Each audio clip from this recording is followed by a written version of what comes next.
Le projet d'avocat salarié en entreprise vient d'être abandonné par le gouvernement. C'est une victoire pour notre profession d'avocat. En effet, c'était un danger économique. Si les entreprises pouvaient salarier des avocats, à ce moment-là, que se serait-il passé? Les entreprises, au lieu de payer un avocat 300 € de l'heure, auraient salarié un avocat en le payant 10 ou 15 € de l'heure. Évidemment, il y aurait eu beaucoup moins de dossiers pour les cabinets d'avocats. Non seulement les cabinets qui travaillent pour les entreprises, mais aussi les avocats qui travaillent pour des particuliers. Parce que les compagnies d'assurance protection juridique auraient salarié également des avocats qu'elles auraient proposés à leurs assurés.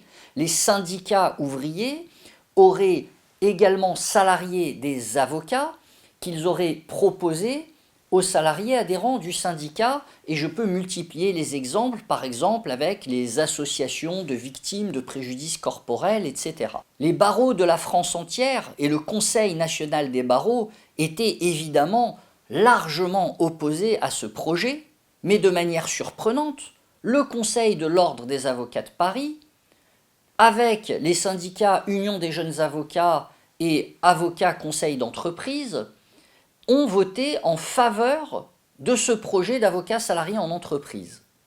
En ce qui concerne l'UJA de Paris, c'est une position très étonnante, car ce projet aurait détruit beaucoup d'emplois parmi les avocats collaborateurs. En effet, comme je l'ai expliqué, les cabinets d'avocats auraient eu moins d'affaires. Donc, ils auraient nécessairement embauché moins d'avocats collaborateurs et auraient probablement rompu beaucoup de contrats de collaboration.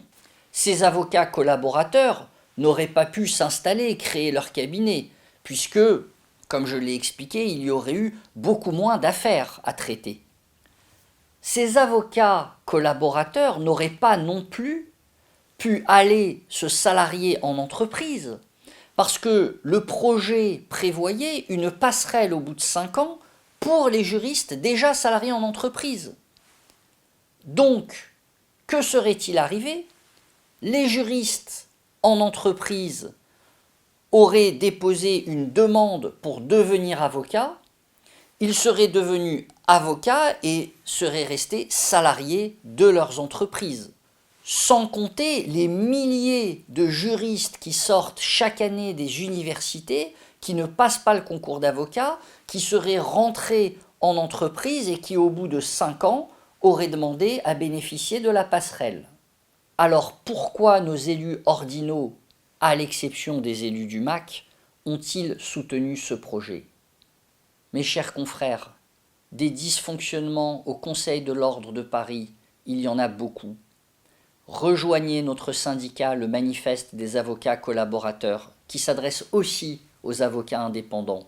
Rejoignez-nous pour mener des combats et qu'enfin l'Ordre des avocats de Paris fonctionne dans l'intérêt des avocats.